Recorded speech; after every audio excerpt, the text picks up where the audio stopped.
Hello people, welcome to this quick little video where I'll go through this document I've made for my Stardew Valley videos. You'll find a link to it in the description.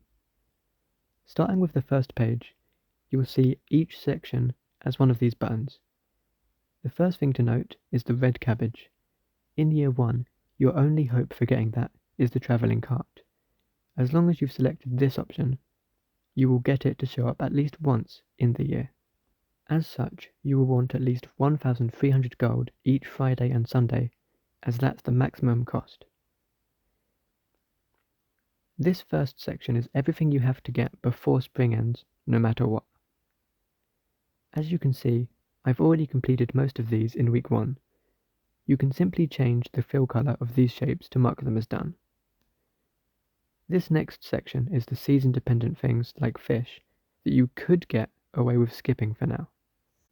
The first thing I'd like to draw your attention to is the morel.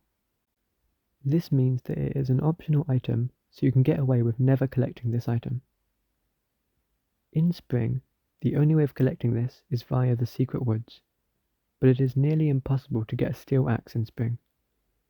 However, if you plan on using fruit bats, then you get this item now or never. I've marked some red because I do not plan on attempting these in spring. These two are interesting because I don't plan to use fruit bats, and the greenhouse requires you to have it unlocked by the last week of autumn. They are both technically optional, but the only difficulty with them is either timing or money, so I'd recommend going for as many fruits as you can. The next section is what is required for summer. Only one of the forageables are required this month as they can be gotten at other times. You can choose how you get the fiddlehead fern. However, there's a lot of optional stuff for summer, with quite a bit to discuss. You are not mistaken for seeing 2 boxes for the red mushroom. One of them are an optional item, and the other is required, but you don't have to get it in summer. These trees are required if you are not using fruit bats, but you don't have to plant them in summer if you are using the greenhouse, but be aware that you need at least 3 apples by the year's end. Let's move on to the required items for autumn. You can't get truffles in winter, so you'd have to get one by the end of autumn. The rest are fairly simple. Autumn's optional items are a bit more complex. Quite a few of them would be required at this point. The yam is very unlikely to drop from duggies, so they'll probably need to be grown. You'll need at least the 5 gold corn or pumpkins, as only one of them can be skipped. The catfish and walleye should be caught by now, because you'd need a rain totem to continue. Here are some of the items that are related to winter that need to be acquired. This does mean that you'll need a steel axe for the secret woods in year 1.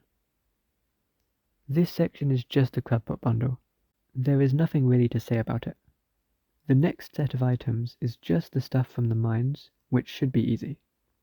One of the more worrying sections is the money. Money is harder to get early on, so a lot of stressing will go into this. The last of the main sections is all the miscellaneous items throughout the year. There are 2 pages of them. Each item is quite self-explanatory. There's one final section that acts as a contingency plan that is very unreliable, very expensive, and very unrecommendable.